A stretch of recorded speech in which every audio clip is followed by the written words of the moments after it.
কি গো, শুনছো? ওই গো, আরে শুনতে পাচ্ছো আমার কথা? উঠে পড়ো, সকাল গড়িয়ে বেলা হতে চললো। উঠে পড়ো, এবার না হলে তো কাজের জন্য দেরি হয়ে যাবে। আরে কি হয়েছে বলো তো? আরে সকাল সকাল চেঁচাচ্ছ কেন? দেখতে পাচ্ছ তো যে সকাল থেকে বৃষ্টি পড়ছে। আজকে আর কাজে যেতে ভালো লাগছে না, আমাকে একটু ঘুমাতে দাও দেখি। হ্যাঁ, সে তো দেখতেই পাচ্ছি সকাল থেকেই বৃষ্টি পড়ছে, কিন্তু তোমাকে কাজেও তো যেতে হবে। আবার ঘরেতে সেই রকম কিছু নেই, সামান্য বাজার আছে, ওটা দিয়ে আজ কোনো রকমে চলে যাবে।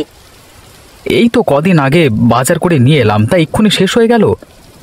তার শেষ হবে না? তুমি একদিন সামান্য পরিমাণে বাজার করে নিয়ে আসবে, আর সেটা কি সারা মাস ধরে চলতে পারে নাকি? আরে উঠে পড়ো, উঠে বাজারে যাও তো। দেখো গিন্নি, আজকে সকাল থেকে প্রচন্ড বৃষ্টি পড়ছে। আমি আজকে কাজেও যাব না আর বাজারও করতে যাব না, যা আছে ওদিক দিয়ে আজকে চালিয়ে নাও আর কি। কালকে সকাল সকাল উঠে বাজারে যাব। আমাকে এখন বিরক্ত করো না, ঘুমাতে দাও, ভালো লাগে না।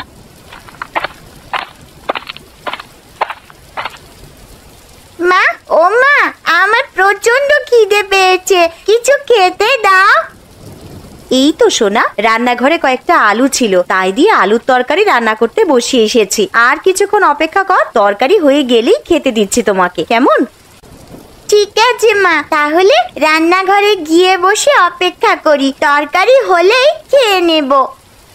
হ্যাঁ সোনা, তুই যা, গিয়ে আগে হাত পা ধুয়ে নে, তারপর রান্নাঘরে খেতে আসবি।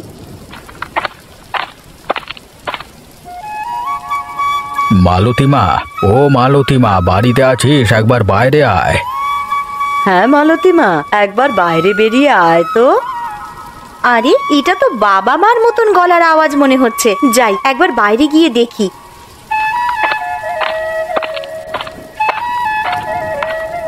আরে তোমরা হঠাৎ করে আমাদের বাড়িতে চলে এলে, আবার এই ঝড় বৃষ্টির দিনে? হ্যাঁ রে মা, চলি এলাম এই বৃষ্টির দিনে। বাড়িতে বসে বসে আর ভালো লাগছিল না, তাছাড়া আবার সকাল থেকে বৃষ্টি পড়ছে। তোর মাকে বললাম যে মেয়ের বাড়ি থেকে ঘুরে আসবে, তোর মা একেবারেই রাজি হয়ে গেল, তাই চলে এলাম। সে তোমরা বেশ ভালোই কাজ করেছো আমাদের বাড়িতে চলে এসে। তা বলো, তোমরা কেমন আছো? শরীর টরীর ভালো আছে তো? কেমন আর থাকবো রে মা, ঠাকুরের অশেষ কৃপায় বেশ ভালো রকমই দিন কেটে যাচ্ছে। তা তোরা কেমন আছিস বল? আমরাও খুব ভালো আছি মা। আরে দাদুন, দিদুন, তোমরা কেমন আছো? দিদি ভাই, খুব ভালো আছি। আরে নাও, তোমার জন্য মিষ্টি নিয়ে এসেছি। আহ বাবা, তোমরা আবার এইসব আনতে গেলে কেন?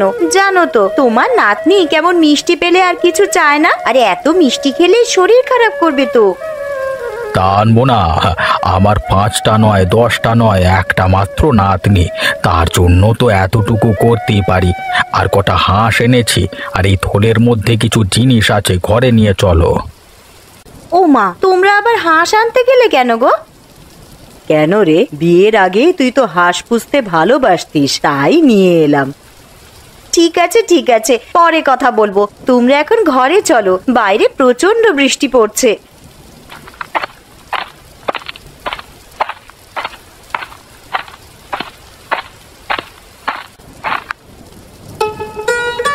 বাবা, ও বাবা, ওঠো গো, একটা সুখবর আছে। আবার কি হলো রে মা? আমাকে কি তোরা একটু শান্তিতে ঘুমাতে দিবি না? আরে একদিন একটু কাজে ছুটি নিলাম, তাও দেখছি আরামে ঘুমাতে পারবো না। তা বল কি হয়েছে? বাবা জানো, আজ দাদু আর দিদুন আমাদের বাড়িতে এসেছে। হ্যাঁ, সে কি রে? তা কখন এলো? এই তো বাবা, তুমি যখন ঘুমিয়েছিলে তখনই দাদু আর দিদুন আমাদের বাড়িতে এসেছে। দাদু আর দিদুন ওই ঘরে বসে আছে। একে বৃষ্টির জন্য কাজে যেতে পারিনি, পকেটে সেরকম পয়সা নেই, আবার শ্বশুর শাশুড়ি চলে এলো, এখন দেখছি পকেটে যেটুকু টাকা ছিল সেই সমস্ত টাকাই ফাঁকা। বাবা, তুমি ওই ঘরে যাবে? আমি চলে গেলাম, তুমি এসো। হ্যাঁ রে, চল মা।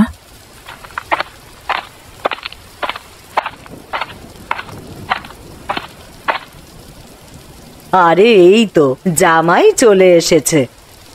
তা বাবা মা আপনারা কেমন আছেন বলুন? আর আসতে কোনো অসুবিধা হয়নি তো? না না জামাই বাবা, সেরকম কোনো অসুবিধা হয়নি। তা আপনারা যখন আমাদের বাড়িতে চলে এসেছেন, 1 সপ্তাহ না কাটিয়ে যেতে দেব না কিন্তু, না হলে আমি কিন্তু ছাড়বো না। হ্যাঁ আচ্ছা বাবা, সে এখন দেখা যাবে। না মা, দেখা যাবে বললে তো হবে না। জামাই যখন একবার বলেছে তখন তোমাদেরকে এই কথা রাখতেই হবে। আর কি গো শুনছো, আর তুমি একবার রান্নাঘরে এসো তো, কিছু কথা আছে।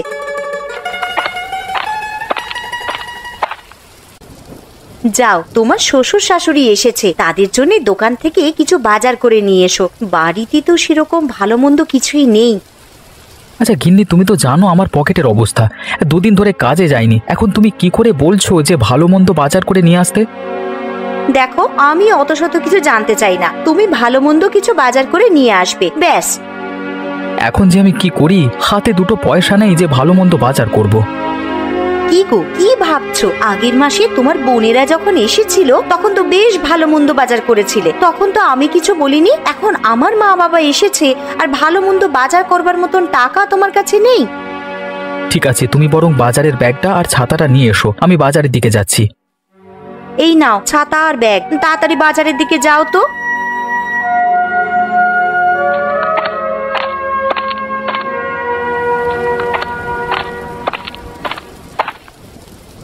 আরে মালতী, জামাইকে দেখলাম হাতে ব্যাগ নিয়ে মাথায় ছাতা দিয়ে বাজারের দিকে যাচ্ছে। তুই এই বৃষ্টির দিনে ওকে বাজারে কেন পাঠালি রে? মা, আমি পাঠাইনি, তোমার জামাই বলল এতদিন পর আমার বাড়িতে শ্বশুর শাশুড়ি এসেছে আর কিছু ভালো মন্দ খাওয়াবো না, তাই তো হাতে ব্যাগ নিয়ে আর মাথায় ছাতা দিয়ে বাজারের দিকে গেল। আরে দূর থেকে কে ছাতা মাথায় দিয়ে আসছে এত বৃষ্টির মধ্যে? মনে হচ্ছে তো দীপক। আরে প্রশান্ত, তুই কোথায় গেছিলিস এত বৃষ্টির মধ্যে? এই যে দেখ না দীপক, বাড়িতে কুটুম এসেছে, তার জন্য বাজারে এসেছিলাম মাছ কিনতে, কিন্তু কাঁচা সবজি বাদে কিছুই বাজারে পেলাম না। তুমি ঠিক বলছো প্রশান্ত। আরে আমার বাড়িতে তো শ্বশুর শাশুড়ি এসেছে, আমার বউ আমাকে পাঠালো কিছু ভালো মন্দ বাজার করবার জন্য। হ্যাঁ, তুমি বলছো কাঁচা সবজি বাদে আর কিছু নেই বাজারে? হ্যাঁ রে দীপক, আমি ঠিকই বলছি। আরে তোর পিসিমার বাড়ি আমাদের পাশেই তো, ওনার খুবই শরীর খারাপ, তুই একবার গিয়ে দেখে আয়, বুঝলি? হ্যাঁ রে প্রশান্ত, আমিও শুনেছি পিসিমার শরীরটা খারাপ। দেখতে যাবো করে আর যাওয়া হয়নি, মানে যেতে হবে বুঝলি। হ্যাঁ তুই যা, আর বাজারে তো ভালো মন্দ কিছু বসেনি, তুই একবার পিসিমার বাড়ি ঘুরে যা, বুঝলি? ঠিক আছে, আমি এখন আসছি। একবার বাজারে গিয়ে কাঁচা সবজি কিছু কিনি, তারপর পিসিমার বাড়িতে গিয়ে একবার পিসিমাকে দেখে আসবো।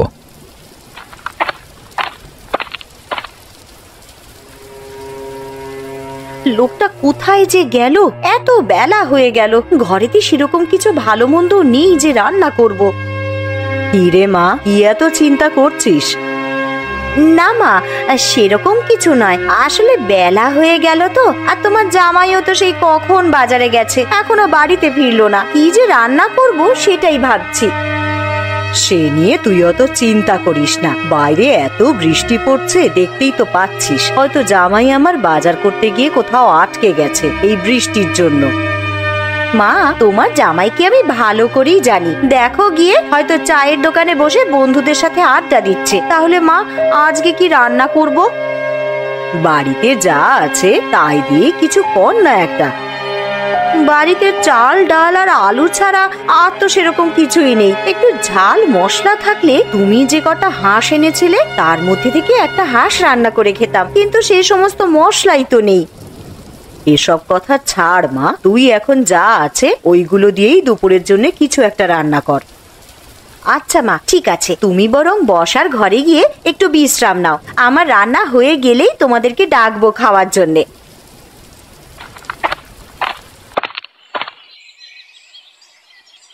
শম্পা বৌদি, আরে ও শম্পা বৌদি, শুনতে পাচ্ছ? বাড়িতে আছো তোমরা? কে? আরে দীপক নাকি? এসো এসো, ঘরে এসো। শুনলাম নাকি পিসিমার শরীরটা খুবই খারাপ। হ্যাঁ গো দীপক, পিসিমার খুবই শরীর খারাপ। তা পিসিমা কোথায়, দেখতে পাচ্ছি না যে? ওই তো পাশের ঘরে শুয়ে আছে, আসো পিসিমাকে একবার দেখবে এসো।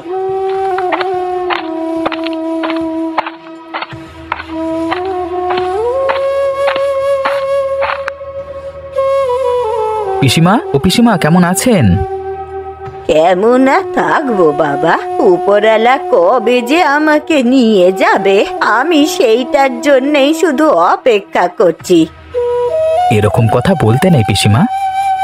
দেখো না দীপক, এই যেদিন থেকে শরীরটা একটু বেশি খারাপ হয়েছে সেদিন থেকে সমানে বলে যাচ্ছে যে কবে আমাকে নিয়ে যাবে ওপরওয়ালা। আচ্ছা বৌদি, দাদা তো শহরের বাইরে কাজে আছে, তা দাদাকে চিঠি পাঠিয়ে বলেছো যে পিসিমার শরীর খারাপ? হ্যাঁ দীপক, আমি কালকেই চিঠি পাঠিয়েছি, তবে তোমার দাদাকে ছুটি দেবে কিনা তা বলতে পারছি না। কেন ছুটি দেবে না? কর্মচারীদের ভালো মন্দ তো কোম্পানি দায়িত্ব নেবে, তাই না? আচ্ছা দীপক, একটা কথা বলবো, রাখবি? হ্যাঁ বলো পিসিমা। মরার আগে আমার একটা ইচ্ছে ছিল যে হাঁসের মাংস খাবো, তুই কি আমায় করে খাওয়াবি রে? অবশ্যই পিসিমা, খাওয়াবো না কেন? পিসিমা ভাইপোর কাছ থেকে এতটুকু আবদার করেছে, আর ভাইপো সেটা করবে না? আমি কালই তোমার জন্য হাঁসের মাংস রান্না করে নিয়ে আসবো। আচ্ছা দীপক, ঠিক আছে। তাহলে আজকের মতো আসি বৌদি। হ্যাঁ, বেলা গড়িয়ে দুপুর হয়ে গেল, এবার বাড়ির দিকে যেতে হবে। দুপুরে দুমুঠো খেয়ে গেলে হতো না? না গো বৌদি, বাড়িতে আমার শ্বশুর শাশুড়ি, আমার বউ সবাই মিলে আমার জন্য অপেক্ষা করছে। আমি আজকের মতো আসছি। হ্যাঁ, আবার পরে একদিন এসে খাবো।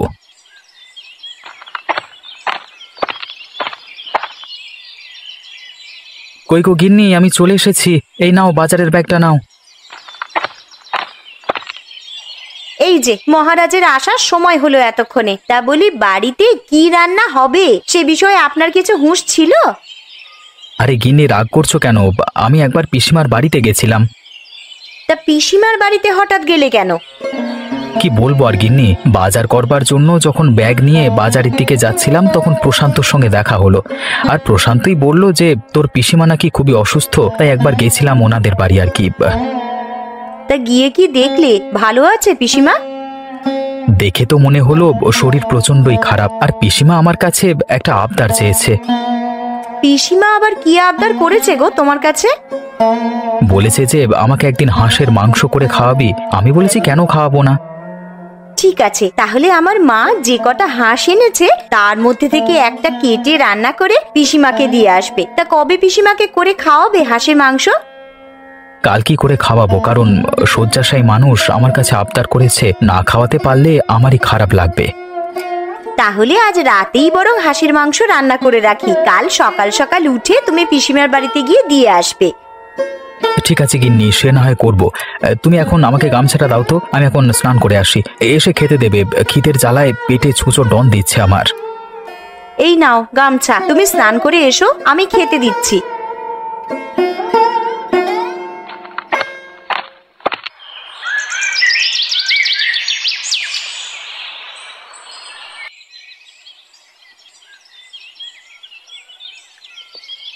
গিন্নি, তোমার মা আর বাবার খাওয়া হয়ে গেছে তো? হ্যাঁ গো, মা বাবার খাওয়া হয়ে গেছে, আর মেয়েটারও খাওয়া হয়ে গেছে। ওরা তিনজনে মিলে এখন ঘুমাচ্ছে। দীপক, আরে ও দীপক, আছিস নাকি বাবা ঘরে? আরে দেখো, তোমার নাম ধরে কে যেন বাইরে থেকে ডাকছে মনে হচ্ছে। আরে হ্যাঁ, তো এটা তো পিসিমার গলার স্বর বলে মনে হচ্ছে, কিন্তু উনি তো শয্যাশায়ী, উনি আমার বাড়িতে কি করে আসবেন? কিন্তু এটা তো পিসিমার গলার আওয়াজই মনে হচ্ছে গো। আচ্ছা চলো বাইরে গিয়েই দেখি। আরে পিসিমা, তুমি এখানে কি করে এলে? আরে তোমার তো প্রচন্ড শরীর খারাপ, তুমি তো দাঁড়াতে পর্যন্ত পারো না। আরে আমি পুরো সুস্থ হয়ে গেছি রে। কিন্তু আমি দুপুরবেলায় গিয়ে তো দেখলাম তুমি বিছানায় শুয়ে আছো, তো এখন কি করে ভালো হয়ে গেলে? সবই উপরওয়ালার ইচ্ছা রে বাবা। তা তুমি আমাদের বাড়িতে এলে বৌদি কিছু বলেনি তোমায়? না না, কিছু বলেনি আমায়। তোমার বৌদি শুধু বলল যে সাবধানে যাবেন, আর দীপক হাঁসের মাংস খাওয়াবে বলল, তাই আর লোভ সামলাতে না পেরে চলেই এলাম। তা আপনার ভাইপো তো কালকেই আপনার বাড়িতে মাংস রান্না করে দিয়ে আসতো। কালকে যদি আমি আর না থাকি তাহলে তো আমার আর শেষ আশা পূর্ণ হবে না, তাই চলে এলাম আর কি। আর এসেছি যখন, আমি নিজের হাতেই তোমাদেরকে রান্না করে খাওয়াবো। এ তো খুব ভালো খবর। তা পিসিমা, তুমি রান্না করতে পারবে তো? কেন পারবো না রে, মালতী তো আছে, ও আমাকে একটু সাহায্য করে দেবে। চলুন পিসিমা, তাহলে রান্নাঘরের দিকে যাই। আপনি আর আমি মিলে হাতে হাত লাগিয়ে হাঁসের মাংসটা করে নিই বরং। হ্যাঁ বৌমা, চলো।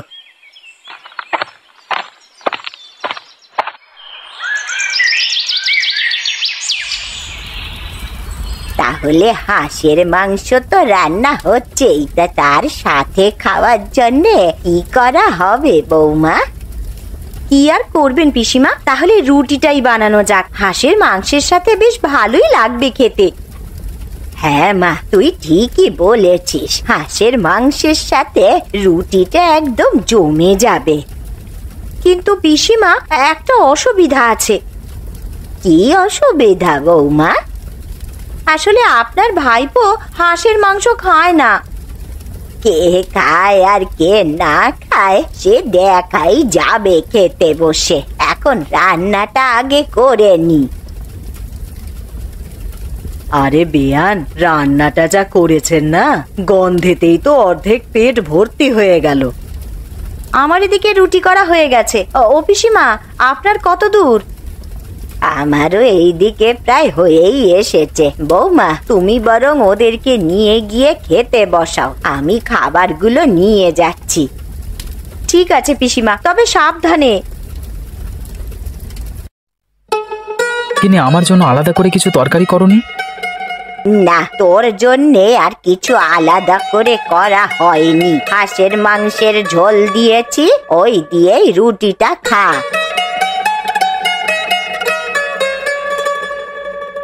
এ কি পিসিমা, এ তো দেখছি হাঁসের মাংসের প্রচুর স্বাদ। আমি আগে জানলে এই মাংস ছাড়া আর কিছুই খেতাম না। সত্যি পিসিমা, তোমার হাতে জাদু আছে বলতে হবে।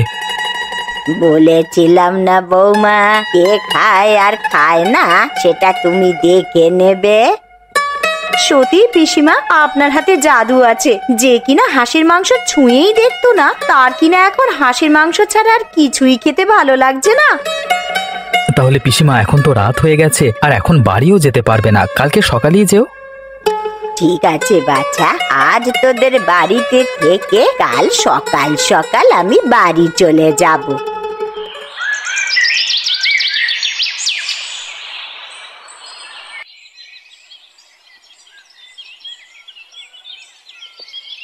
ও বাবা, চোখটা বন্ধ করতে না করতেই ভোর হয়ে গেল। কখন যে রাতটা কেটে গেল টেরই পেলাম না। যাই, এবার এটো বাসনগুলো আবার মেজে রাখি। আবার ওদিকে পিসিমাও আছেন, তার জন্য একটু জল খাবারও করে দিতে হবে। তানিশা, ও তানিশা, তোর পিসিকে ডেকে তোল না রে। মা, ও মা, পিসি তো আমার কাছে শুয়ে নেই। কি বলছিস? বিছানায় নেই মানে? আরে তোর পাশেই তো শুয়েছিলেন। আরে বাইরে গিয়ে দেখ আছে নাকি। বাইরে কি করে যাব মা? ঘরের দরজা তো ভেতর থেকে আটকানো। তাহলে তানিশা, তুই একবার বাইরে গিয়ে দেখে আয় তো পিসি আছেন কিনা।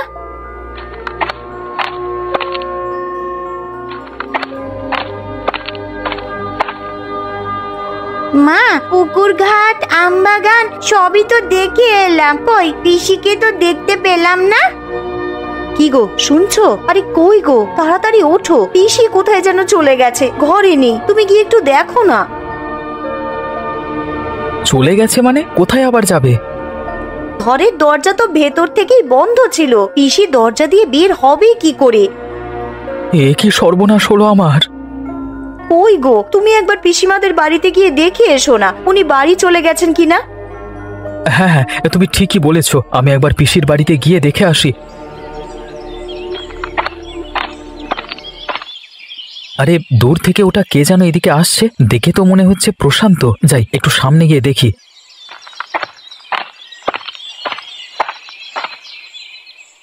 আরে প্রশান্ত, তুই এখানে কি করছিস? আর এত ছোটাছুটি করে কোথায় যাচ্ছিস?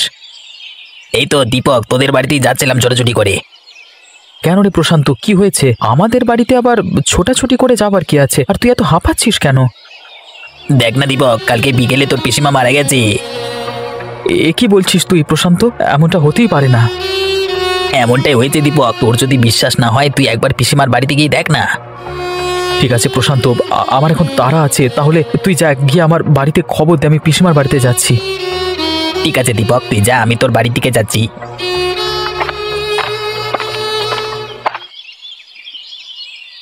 এ কি, বাড়ির সামনে এত ভিড় কেন? তাহলে প্রশান্ত যেটা বলেছে সেটা কি সত্যি?